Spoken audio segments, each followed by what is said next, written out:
भाइयों, मैं आप लोगों को उस सुसमाचार का स्मरण दिलाना चाहता हूँ, जिसका प्रचार मैंने आपके बीच किया, जिसे आपने ग्रहण किया, जिसमें आप दृढ़ बने हुए हैं। और यदि आप उसे उसी रूप में बनाए रखेंगे जिस रूप में मैंने उसे आपको सुनाया, तो उसके द्वारा आपको मुक्ति मिलेगी, नहीं तो आपका विश्वास व्यर्थ होगा। मैंने आप लोगों को मुख्य रूप से वही शिक्षा सुनाई जो मुझे मिली थी, और वह इस प्रकार है: मसीह हमारे पापों के प्रायश्चित के लिए मरे, जैसा कि धर्म ग्रंथ में लिखा है।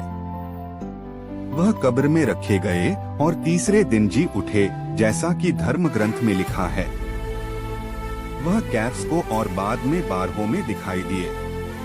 फिर वही एक ही समय 500 से अधिक भाइयों को दिखाई दिए। उनमें से अधिकांश आज भी जीवित हैं, यद्यपि कुछ मर गए हैं। बाद में वह याकूब को और फिर सब प्रेरितों को दिखाई दिए। सबके बाद वह मुझे भी, मानो ठीक समय से पीछे जन्मे को दिखाई दिए। सुसमाचार संत योहन 14:6-14। ईसा ने उससे कहा, मार्ग, सत्य और जीवन मैं हूँ। मुझसे होकर गए बिना कोई पिता के पास नहीं आ सकता। यदि तुम मुझे पहचानते हो तो मेरे पिता को भी पहचानोगे।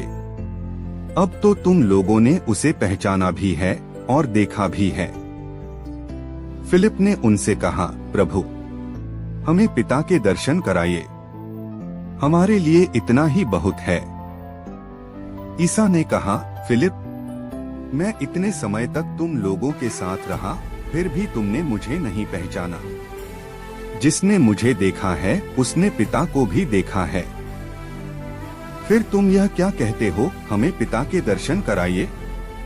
क्या तुम विश्वास नहीं करते कि मैं पिता में हूँ और पिता मुझ में है? मैं जो शिक्षा देता हूँ वह मेरी अपनी शिक्षा नहीं है।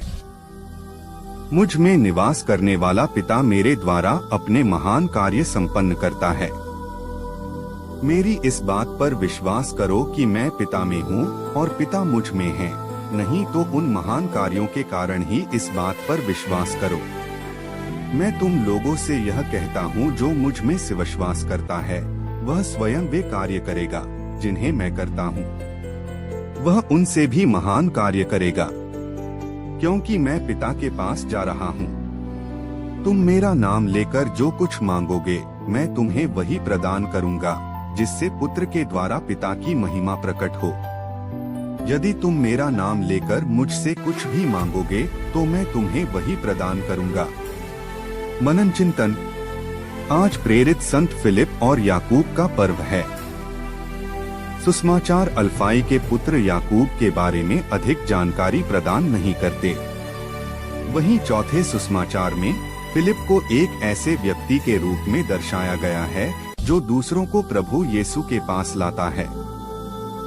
नाथानेल के लिए उनका आमंत्रण कि आओ और देखो सभी शिष्यों के लिए प्रभु यीशु के साथ एक गहरा व्यक्तिगत संबंध विकसित करने का निमंत्रण है। प्रभु यीशु का आश्वासन, जिसने मुझे देखा है उसने पिता को देखा है, फिलिप के इस अनुरोध का जवाब था कि हमें पिता दर्शन कराइए। प्रभु यीशु के वचनों और कार्यों के माध्यम से हम पिता ईश्वर को देखते और जानते हैं। प्रभु ने पिता को पूरी तरह से प्रकट किया है, क्योंकि वे देहधारी वचन हैं। संत पिता बेनेडिक्ट 16वें के अनुसार संत फिलिप हमें सिखलाते हैं कि सच्चे ईश्वर और सत्य को खोजने के लिए हमें चाहिए कि हम प्रभु यीशु को हमारी हर अभिलाषा व महत्वाकांक्षाओं पर विजय पाने दें तथा खुद को प्रभु यीशु की संगति में रहने हेतु समर्पित करें। प्रभु यीशु के साथ संगति अर्थात उनके साथ सत्संग के लिए सबसे उत्तम माध्यम है उनके वचनों को पढ़ना और पवित्र संस्कारों में पूरे दिल व मन से शिरकत करना। मनन चिंतन 2। आज का सुसमाचार हमें प्रभु यीशु एवं पिता ईश्वर के एक होने के बारे में बताता है। पिता और पुत्र दोनों एक है। जिसने प्रभु यीशु को देखा है उसने पिता को भी देखा है। पुत्र को देखकर हम पिता को पहचान सकते हैं। किसी ने पिता ईश्वर को नहीं देखा है। प्रभु यीशु उसी अदृश्य ईश्वर का चेहरा बन जाते।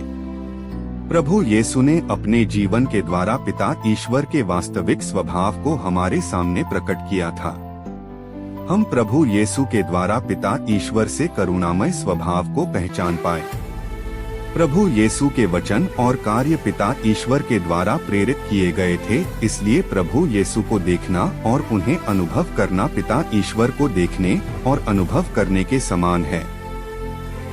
प्रभु यीशु ने हमें अपने शिष्य एवं अनुयायी बनने के लिए बुलाया है।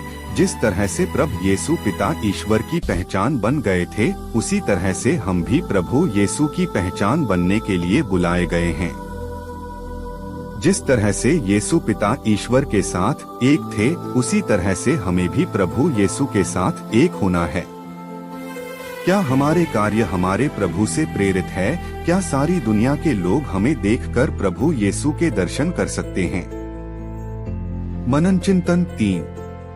प्रेरित थॉमस ने अभी यीशु से पूछा, हम रास्ता कैसे जान सकते हैं?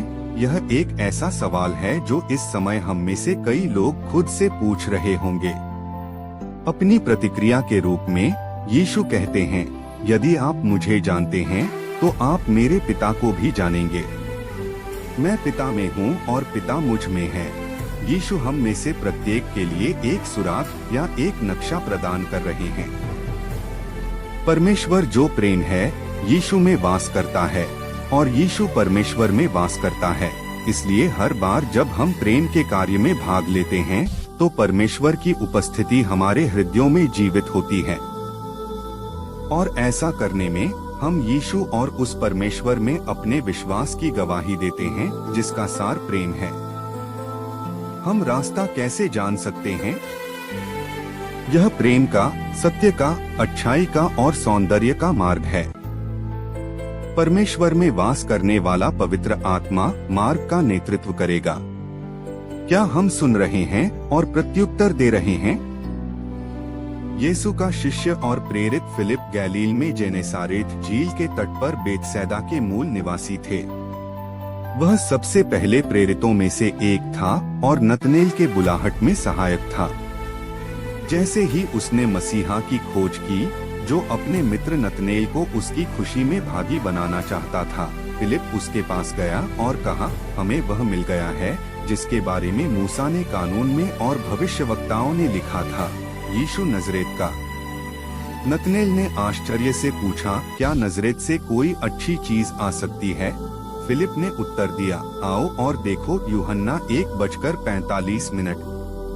वह फिलिप के साथ गया और यीशु को परमेश्वर का पुत्र, इस्राएल के राजा, जय 1:49 स्वीकार किया। थियोडोरेट और यूसेबियस हमें विश्वास दिलाते हैं कि पवित्र आत्मा के अवतरण के बाद फिलिप अपनी कुंवारी बेटियों के साथ एशिया माइनर में सुसमाचार का प्रचार करने गया था। संभवत फ्रीगिया के हियरापोलिस में सूली पर चढ़ाए जाने से उन्हें शहादत का सामना करना पड़ा। सेंट जेम्स कनिष्ठ सेंट जूड थर्डियस का भाई था और आमतौर पर माना जाता है कि यीशु का चचेरा भाई उसकी मां मैरी ऑफ क्लोपास धन्य कुंवारी मरियम की बहन थी। एक सबसे प्यारा, धर्मपरायण और तपस्वी व्यक्ति, जेम्स न्यायी द जस्ट जैसा कि वह भी जाना जाता था, यरूशलेम का पहला बिशप बन गया और अपने दान, मंदिर और प्राचीन यहूदी रीति रिवाजों के प्रति उसके श्रद्धापूर्ण लगाव के साथ साथ उसकी शांति के लिए प्रसिद्ध है। हेरोदेस द्वारा धर्म उत्पीड़न में प्राण दिया। जेम्स को एपिसल उनके परिपत्र के लिए जाना जाता है जिसे उन्होंने लिखा था। सी 47 ईस्वी संभावित रूप से सीरिया में कलीसिया को संबोधित किया, जिनके सदस्यों ने अपने नए पाए गए विश्वास के कारण खुद को भेदभाव और उत्पीड़न में पाया। सेंट जेम्स कनिष्ठ, जो जेबेदी के बेटे जेम्स नाम के दूसरे प्रेरित से अलग है। चिंतन, यीशु मसीह के एक वफादार सैनिक के रूप में दुख में अपना हिस्सा लें। सेंट पॉल 2 तीमुथियुस 2:3। मनन चिंतन 4। प्रभु यीशु ने इस संसार में अपने कार्य को आगे ले चलने के लिए 12 शिष्यों को चुना जो आगे चलकर प्रेरित कहलाए। आज माता कलीसिया उन 12 में से 2 प्रेरित संत फिलिप और संत याकूब का स्मरण करते हुए उनका पर्व मनाती है। प्रेरित कलीसिया के मजबूत प्रचारक थे, जिन्होंने अपने जीवन द्वारा जीवित प्रभु का साक्ष्य दिया। बाइबल में याकूब के विषय में बहुत ही कम विवरण दिया गया है, परंतु फिलिप के विषय में याकूब से ज्यादा विवरण पाते हैं। आज के सुसमाचार में भी हम प्रभु यीशु और फिलिप के बीच में वार्तालाप को पाते हैं, जहां प्रभु यीशु एक महान रहस्य फिलिप के प्रश्न का उत्तर देते समय प्रकट करते हैं, जिसने मुझे देखा है उसने पिता को भी देखा है। जब कभी हम किसी प्रेरित संत का पर्व मनाते हैं, तब हमारे सामने उनके जीवन के 3 भागों पर मनन करना चाहिए। पहला, प्रेरितों का प्रभु यीशु से मिलने से पहले का जीवन। दूसरा, प्रेरितों का प्रभु यीशु के साथ बिताया हुआ जीवन। तीसरा, प्रेरितों का प्रभु यीशु के पुनरुत्थान के बाद का जीवन। पहले जीवन भाग अर्थात प्रभु यीशु से मिलने से पहले वे अज्ञानता में जीवन व्यतीत कर रहे थे, एक संसारिक जीवन जी रहे थे। दूसरे भाग में जहां वे प्रभु यीशु के साथ समय बिताते हैं, जहां पर वे प्रभु यीशु के चमत्कारों को देखते हैं, उनके प्रवचन और दृष्टांतों को सुनते हैं, यीशु के द्वारा प्रकट किए गए महान रहस्यों को सुनते हैं, लेकिन वे उन सब को उस समय नहीं समझ पाते हैं। तीसरे भाग में प्रभु यीशु के पुनरुत्थान और पवित्र आत्मा से भरने के बाद उनको प्रभु यीशु द्वारा कही गई सभी बातों और रहस्यों को अर्थ पता चलता है। उन्हें पता चलता है कि यीशु कौन है, और उससे भी अधिक वे सांसारिक जीवन से ऊपर उठकर उन्हें अपने जीवन का अर्थ और जीवन का मकसद पता चलता है। ये तीनों भाग प्रेरितों के जीवन में प्रमुख भूमिका निभाती है, जहां पर वे साधारण जीवन से महान संत के रूप में उभर कर सामने आते हैं।